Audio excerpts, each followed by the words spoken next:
May nabalita ko na isang bansa dito sa Southeast Asia, talagang mandated every morning people are exercising. Singapore think is the one. one time, Singapore, meron silang tracker sa health promotion nila. Binibigyan nila yung citizens nila yung, alam niyo yung mga digital tracker. At pagka naka-attain ka ng certain number of steps, for example, or goal, bibigyan ka ng goal para sa body mo, para nagkakaroon ka ng voucher points dun sa iyong life savings, yung provident funds nila. So parang nako-convert siya into parang health coupons. Maybe we can do something like Yes. that in the Philippines. Kung wala mang batas, pwede namang executive order mandating or encouraging local governments to undertake certain program, and then kung gagawin ng local governments yon na talagang mapopromote ang healthy lifestyle through concrete programs, then magkaroon ng incentive ibibigay ang national government sa local governments, hindi lang award kung hindi merong monetary incentive. You think that's a good idea? That's a good idea. And actually, a month ago, Senator Joey, I went to Pampanga. I met all the governors of Luzon. And I'm also going to go and meet all the governors of Visayas and Mindanao. And the idea was to explain also all the programs we were doing. Sabi ko, malaki ang role ng local chief executive. The local chief executive is the parang secretary of health, chief health officer ng yung locality. Kasi if you don't provide food security, exercise, medicines, and healthcare, ikaw naman nasisisihin. Talo ka sa next election. Talaga namang overall general manager ang local executive. Siyang food czar. Siyang economic czar. Siya din ang health secretary. Siyang health czar. Siya ang housing czar. Governor ka na. So alam mo yan. Sports czar. Correct. Lahat ng general welfare na tinatawag, kapakanan ng mamamayan sa isang probinsya or sa isang bayan, syudad, yung local chief executive ang overall general. Correct. And in fact, dito sa Pilipinas, nag-devolution tayo sa healthcare. Dinivolve natin sila sa local chief executive. So, ang problema, naka-devolve na siya, pero si Secretary of Health pa rin ang sisihan. Pag walang gamot or bakuna sa health center, ako sinisisi. Pag walang doktor sa ospital, pero ospital ni Governor, ako sinisisi. Nung governor ako, sabi ko, irrelevant ang Department of Health. Actually, kung magaling ang yun ang governor. aking mantra doon. Sabi ko, hindi, sagot ko ito. Kaya doon ko kinuha yung word na sagot ko yan. Sagot ng local executive, supporting role. Ang main actor is the local government, and supporting actor lang ang national government kasi devolved na nga yung health, social welfare, agriculture, even housing, tourism, mga devolved. Devolved lahat yan. Supporting cast lang ang national government. But ano pa yung ibang programa na So yun, yung sa tinutulak? governor. And of course, na dinig nyo na, siyempre, ito very successful yung ating zero balance billing sa DOH hospitals.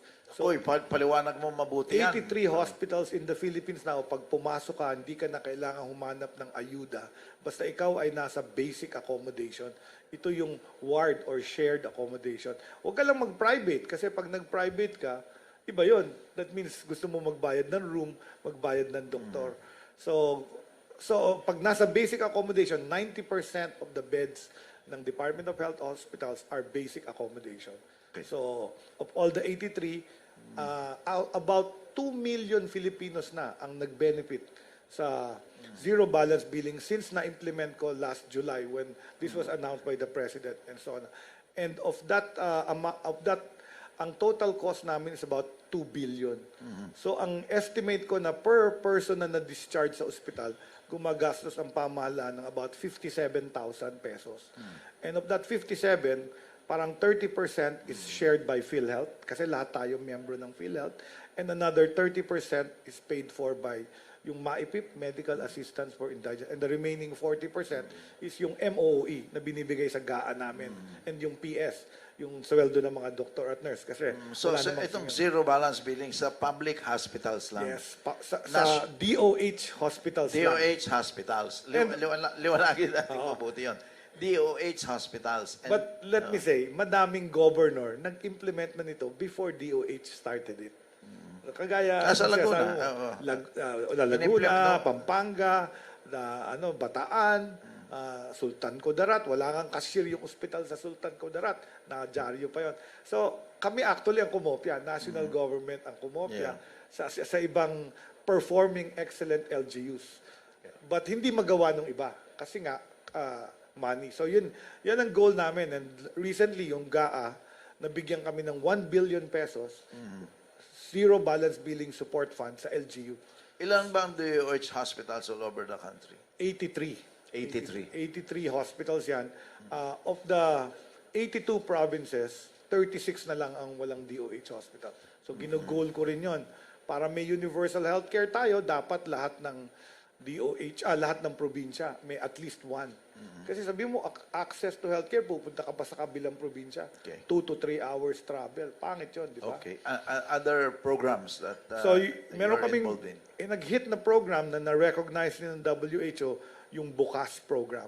BUCAS stands for Bagong Urgent Care and Ambulatory Services Center. When I started, sabi ko, 80% na nagpapagamot sa ating mga ospital, outpatient lang. Hindi naman nila gusto ma-confine. Gusto lang nila ma-CT scan, ma-ultrasound, magka-blood test at makonsulta. Sabi ko, edi ilabas natin. So we experimented with the first one in Santo Tomas, Pampanga. District Hospital to, dinonate sa amin.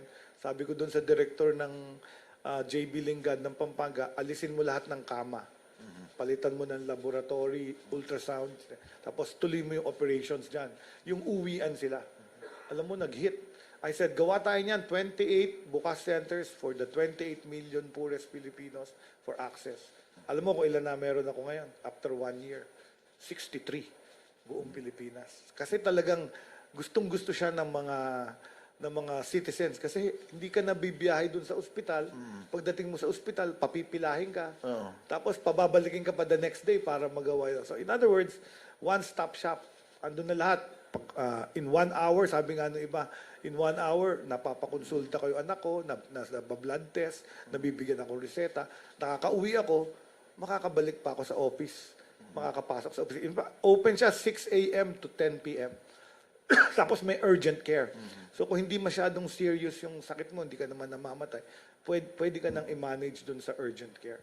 So ito pinatatakbo ng family and community medicine. Tapos once a week, pumupunta yung eye doctors, nagkakatarata, yung OB-GYN, nag-opera ng mga gynecologic procedures, yung surgery, gumagawa ng mga hernia, yung outpatient, yung uuwi ka rin sa bahay. After.